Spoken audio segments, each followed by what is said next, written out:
Hello everyone. তো আজকে আমরা কোড ফোর্সেসে আর একটা 800 রেটিংয়ের প্রবলেম দেখব। প্রবলেমটার নাম হচ্ছে কিউ অ্যাট দ্য স্কুল। তো প্রবলেমটাতে আমাদেরকে বলে during the break the school children boys and girls formed a queue of n people in the canteen. অর্থাৎ ব্রেকে স্কুলের ছেলে মেয়েরা যাদের সংখ্যায় হচ্ছে তারা এনটা, তারা ক্যান্টিনে একটা কিউ বানায়, অর্থাৎ তারা একটা লাইনে দাঁড়ায়। Initially the children stood in the order they enter the canteen. অর্থাৎ প্রথমে তারা যেভাবে ক্যান্টিনে প্রবেশ করছিল তারা সেইভাবেই দাঁড়ায়। After a while the boys started feeling awkward for standing in front of the girls in the queue and they started letting the girls move forward each second. অর্থাৎ ছেলেরা যারা মেয়েদের সামনে দাঁড়ায় ছিল ওরা অকওয়ার্ড ফিল করা শুরু করে এবং তারা মেয়েদেরকে সামনে আগাইতে দেয় এবং তারা মেয়েদের পিছনে গিয়ে দাঁড়ায়। Let's describe the process more precisely. Let's say that the positions in the queue are sequentially numbered by integers from 1 to n. অর্থাৎ পজিশনগুলো 1 থেকে n পর্যন্ত হচ্ছে মার্ক করা। At that the person in the position number 1 is served first. অর্থাৎ যে number 1 এ আছে সে first serve পাবে আর তারপর এভাবে যেতে থাকবে। Then if at time x a boy stands on the ith position and a girl stands on the I plus 1th position, then at time x plus 1 the ith position will have a girl and the I plus 1th position will have a boy. অর্থাৎ তারা তাদের পজিশনগুলো swap করবে। The time is given in seconds. You have got the initial position of the children at the initial moment of time. Determine the way the queue is going to look after t seconds. অর্থাৎ আমাদেরকে এখানে একটা example দেওয়া আছে, সেটা হচ্ছে এখানে B দিয়ে হচ্ছে বয় প্রকাশ করছে এবং জি দিয়ে হচ্ছে গার্ল প্রকাশ করছে। তো এই জিনিসটা যদি আমরা ভিজুয়ালাইজ করি তাহলে আমরা দেখতে পারবো হচ্ছে ফার্স্টে আমাদেরকে যে এক্সাম্পলটা দেওয়া আছে সেটা হচ্ছে এখানে 5 জন থাকে এবং 1 সেকেন্ড পরে আমাদের পজিশনটা বের করতে হবে। এখানে দেওয়া আছে বি জি জি বিজি, বি জি জি বিজি। তো ফার্স্টে আমরা দেখতে পারতেছি ফার্স্টের লাইনটাতে একটা গার্লের সামনে একটা বয় আছে, অর্থাৎ তারা পজিশন সোয়াইপ করবে। তো পজিশন হবে হচ্ছে এরকম। তারপরে দেখা যাচ্ছে জি বিজি। এখন এখানে একটা গার্ল একটা বয়ের সামনে দাঁড়ায় আছে, তো এখানে কোনো পজিশন সোয়াইপ হবে না, কিন্তু এখানে একটা বয় একটা গার্লের সামনে দাঁড়ায় আছে, তাই এটার মাঝখানে পজিশন সোয়াইপ হবে। অর্থাৎ ফাইনালি জিনিসটা দাঁড়াবে হচ্ছে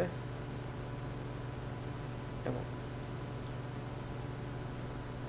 তো এই জিনিসটাকে আমরা কোডে কীভাবে অ্যাপ্রোচ করতে পারি সেটা দেখি। তো ফার্স্ট আমাদেরকে বলছে এখানে আমাদেরকে ইনপুট হিসেবে দুটো ইন্টিজার নিতে হবে, একটা হচ্ছে এন আর একটা হচ্ছে টি। যেখানে এন হচ্ছে স্টুডেন্টের সংখ্যা এবং টি হচ্ছে কত সময় পর আমাদের পজিশনটা বের করতে হবে সেটা। আর সেকেন্ডলি আমাদেরকে একটা স্ট্রিং ইনপুট হিসেবে নিতে হবে, সেই স্ট্রিংটাতে থাকবে শুধুমাত্র বি অ্যান্ড জি। এই স্ট্রিংটা আমাদেরকে ইনপুট হিসেবে নিতে হবে। তো শুরুতে আমরা যেটা ইন্টিজার ডিক্লেয়ার করবো সেটা হচ্ছে এন আর টি। তারপর আমরা এটাকে ইনপুট নেব, এন আর টিকে দিলাম এস। তারপর আমরা এই স্ট্রিংটাকে ইনপুট নিব। তো এই স্ট্রিংটার পর আমরা হচ্ছে একটা হোয়াইল লুপ চালাবো। সেই হোয়াইল লুপটা চলবে হচ্ছে টি সময়ের জন্য, অর্থাৎ যখন সময় 0 হয়ে যাচ্ছে, অর্থাৎ টি এর ভ্যালু যতক্ষণ না পর্যন্ত 0 হবে এই লুপটা চলতে থাকবে। তারপর আমরা আমাদের কন্ডিশনগুলোকে চেক করার জন্য একটা ফর লুপ ইউজ করব। সেই ফর লুপটা চলবে হচ্ছে i equals to 0 থেকে i is less than এই স্ট্রিংটার সাইজ পর্যন্ত, অর্থাৎ s ডট সাইজ স্ট্রিংটার সাইজের আগ পর্যন্ত চলতে থাকবে এবং এটাকে আমরা প্লাস প্লাস করতে থাকবো। অ্যান্ড এইটার ভিতরে আমরা যে কন্ডিশনটা চেক করব সেটা হচ্ছে ইফ ith পজিশনের এলিমেন্টটা যদি ইকুয়ালস টু বি হয়, এখানে আমাদেরকে ইকুয়ালস টু ইউজ করতে হবে, এবং এই আই পজিশনের পরের পজিশনটা যদি হচ্ছে জি হয়, তাহলে আমরা এই দুইটা পজিশনকে সোয়াপ করব।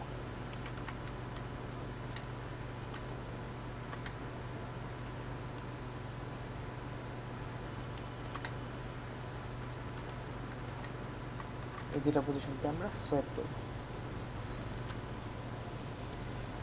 তো এখন আমাদেরকে একটা কাজ করতে হবে, সেটা হচ্ছে আমরা এই আয়ের ভ্যালুটাকে 1 করে বাড়ায় দিব।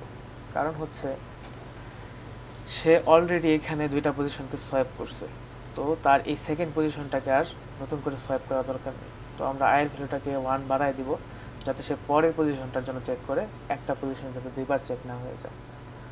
তো আমরা এখানে আয়টাকে প্লাস প্লাস করে দিলাম, এবং এই হোয়াইল লুপ থেকে বের হয়ে আমরা এস এর ভ্যালুটাকে আমরা যদি প্রিন্ট করে দিই, তাহলে আমাদের কাজ শেষ।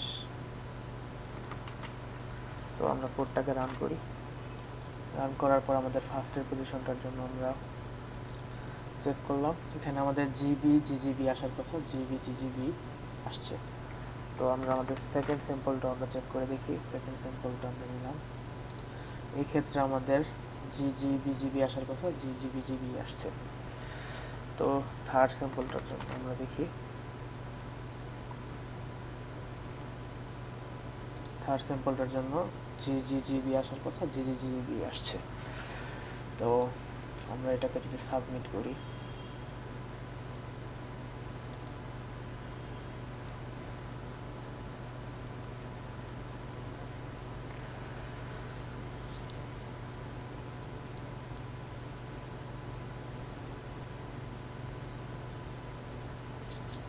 তো দেখা যাচ্ছে যে আমাদের এই কোডটা অ্যাকসেপ্টেড হয়ে গেছে।